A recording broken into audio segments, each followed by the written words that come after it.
여러분 애니메이션 좋아하시죠?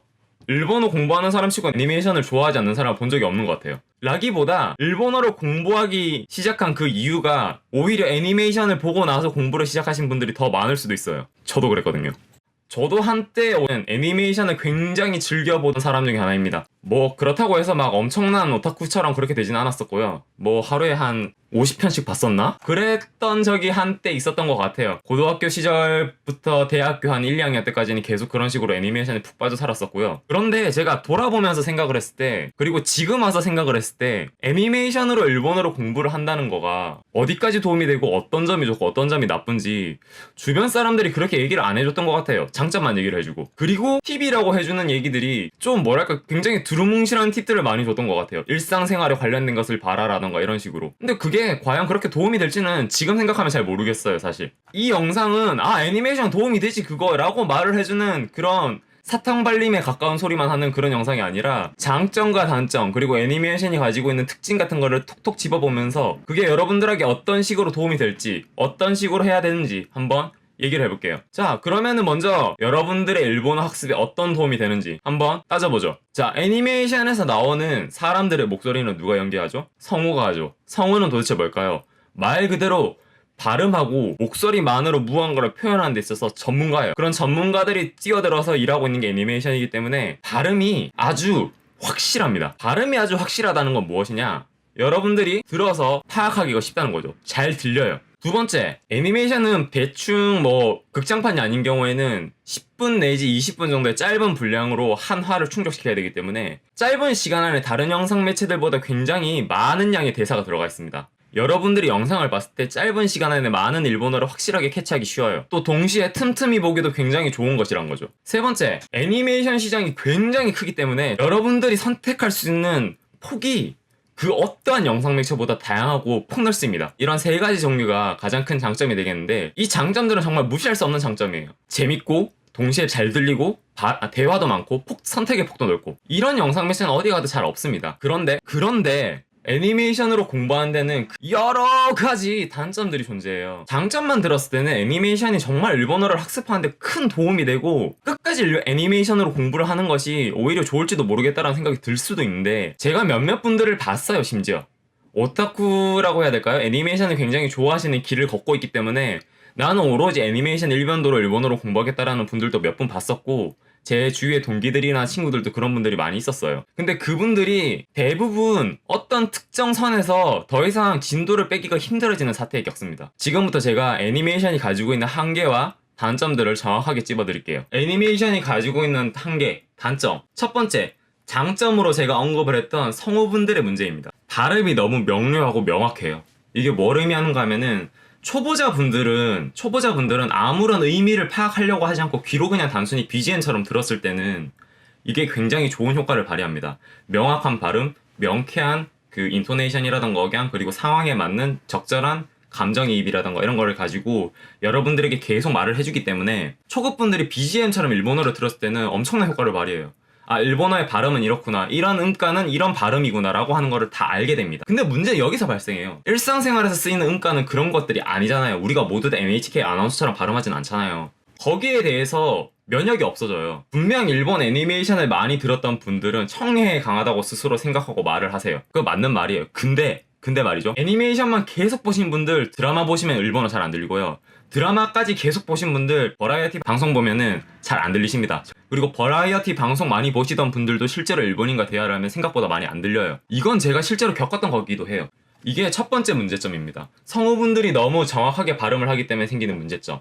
그래서 귀가 어느 정도 레벨까지는 뚫리는데 그 이상 진화가 안 된다는 거. 자, 그럼 두 번째 단점은 뭘까요? 이것도 마찬가지로 애니메이션이 가지고 있는 고질적인 문제이자 성우분들이기 때문에 생기는 문제인데, 성우분들은 연극이라던가 영화라던가 드라마를 하시는 분들과는 다르게 대사를 직접 보면서 말하죠. 대사를 보시면서 정확하게 대사랑 일치시켜서 말합니다. 이게 무슨 말인가 하면은 내가 아무리 자연스러운 회화체를 그 대사에 손으로 써서 박아 넣으려고 해도 분명히 어색해요. 약간의 영국풍 말투처럼 바뀔 수밖에 없습니다, 사실. 그래서 애니메이션 같은 경우는 사실상 조금 더 일상생활에 가까운 연극풍의 말투라고 생각하시는 게 더 맞아요. 안 그럴까요? 현실에서 뭐 나니나니 스르노다 라든가 이런 거 쓸 것 같아요? 안 씁니다. 그 연극이에요 완전히. 애니메이션적인 말투로 말을 해가지고 실패한 부류를 꽤 많이 봤거든요. 제 동기 중에 한 명은 시대극 애니메이션을 너무 많이 봐가지고 술이 들어가면은 말투가 시대극 말투로 바뀌어요. 평상시에는 말을 거의 못하고 쑥스러워가지고 술이 들어가면 이제 술의 힘을 빌려서 일본 말을 하는데 이제 뭐 아니나리 데 고자루 이런 식의 표현을 많이 쓰죠. 뭐야 이게 도대체 뭐 하는 짓이야. 미쳐버릴 것 같아 그런 애들 보면은. 애니메이션을 보실 때 그런 부분들을 좀 생각하셔야 돼요. 그 완벽한 연극이랑 일상생활에서 쓰이는 현실적인 말투에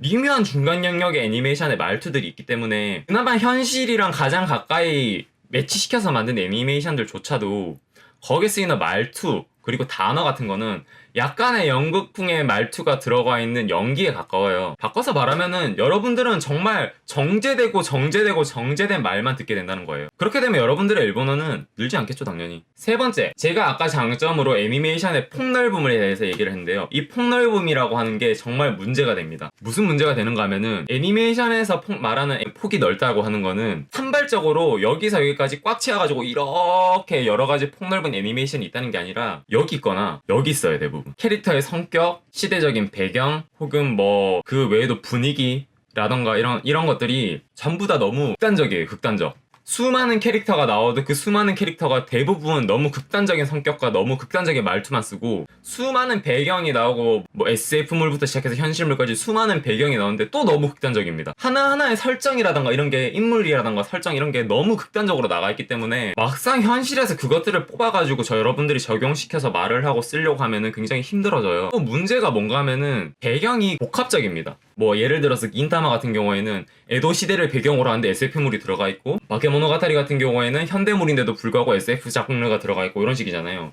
근데 이렇게 되면은 여러분, 거기 나오는 말투가 현대 말투인지 과거 말투인지 미래에 쓸 것 같은 말투인지 아니면 독특한 상황에서 쓰는 말투인지, 이런 상황에 있는 사람들만 쓰는 말투인지 여러분 파악이 가세요? 고급 일본어, 그러니까 일본어를 어느 정도 레벨까지 숙달시킨 분들이 보시면 파악이 가실지는 모르겠는데, 중급 레벨의 일본어를 가지고 계신 분들만 해도 일일이 지금 여기 나와 있는 이 표현이라던가 단어들이 어느 정도 상황에서 어떤 식으로 써야 되는지도 파악을 못하는데 그냥 보고 있다는 거예요. 더군다나 그 말투 같은 걸 따라하고 있다라고 하면은 정말 최악의 상황을 겪을 수도 있는 거죠. 드라마는 일단 기본적으로 현실 세계를 기반으로 하고 있는데다가 그 배경이라고 하는 것이 너무 확고해요. 뭐 예를 들면 회사면은 회사, 뭐 좋은 집안과 나쁜 집안이면 좋은 집안과 나쁜 집안, 이런 식으로 등장하는 인물들의 수도 적고 배경도 확실하고 상황도 확실하기 때문에 어느 정도 이런 말투라던가 이런 식으로 표현하는 것은 이러한 상황과 인물이 표현하는 것이다라고 하는 게 와닿는데, 이 폭넓다고 하는 거는 또 어휘 같은 것도 들어가 있어요. 어휘. 너무 쓸데없는 어휘가 많습니다.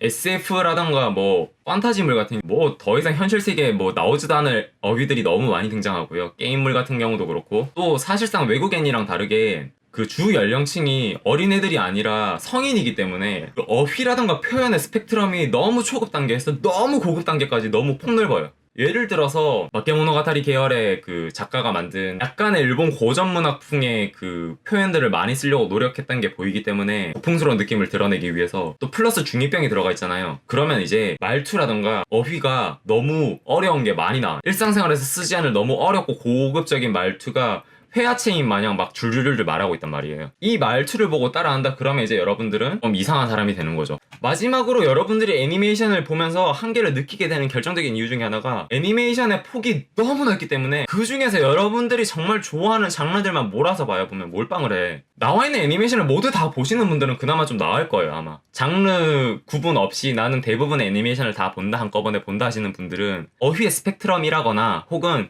표현의 스펙트럼이 굉장히 넓어지는 효과를 가질 수는 있는데, 특정 장르를 보통 많이 뽑아서 본단 말이에요. 특정 장르를 많이 뽑아서 보다 보면은 내 말투가 너무 요고생스러운 말투가 되거나, 혹은 너무 도전적인 말투가 되거나, 너무 중2병스럽게 되거나, 혹은 너무 어둡게 되거나, 너무 밝게 되거나 그런 식으로 바뀐단 말이에요. 그러니까 여러분들은 애니메이션을 가지고 영상 학습을 하신다고 생각하면은 그러한 부분들을 다 머릿속에 집어넣고 보셔야 돼요. 애니메이션에서 나오는 일본어들이 진리도 아닐 뿐더러 여기서 나오는 발음이랑 이런 것들이 무조건 현실 세계에서 통용되는 것도 아니고, 애니메이션에서 말하는 대사가 모두 들린다고 해서 일상생활에서 또 드라마나 버라이어티 방송에서 모든 일본어가 다 들리는 것도 아니에요. 그럼에도 불구하고 애니메이션은 너무나 좋은 영상 매체예요. 또 재밌고 포기할 수 없는 매체죠. 그러면 도대체 어떤 식으로 접근해서 활용하면 되느냐? 제가 생각하는 방식을 말씀드릴게요. 애니메이션을 가장 활용하기 편한 시기는 내가 일본어를 거의 잘 모르는 초급 시기예요. 여기서 어떤 대사가 나오던지 어떠한 억양이라던가 어떠한 그 어휘가 나오던지 내가 잘 모르기 때문에 쉽게 물들지 않아요. 대신에 BGM처럼 얘네들을 틀어놓고 자막을 보든 뭘 하든 상관없이 계속 듣고 있다 보면은 일본어의 정확한 발음을 알 수 있게 되고, 일본어가 이런 상황에서 이런 식으로 억양이라든가 리듬을 만들어내면 가장 전형적인 거구나라고 하는 걸 알게 돼요.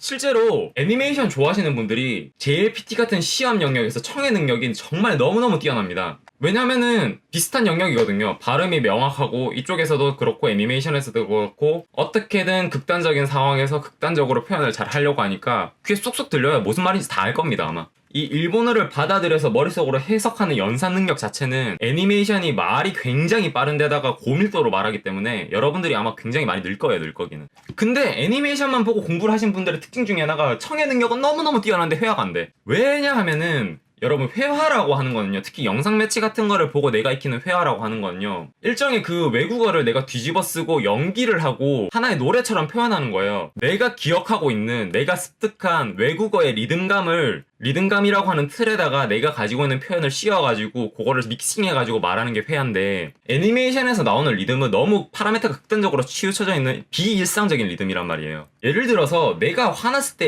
리듬감이라던가 표현 방식이 여긴데 애니메이션 여기를 표현하고 있단 말이야.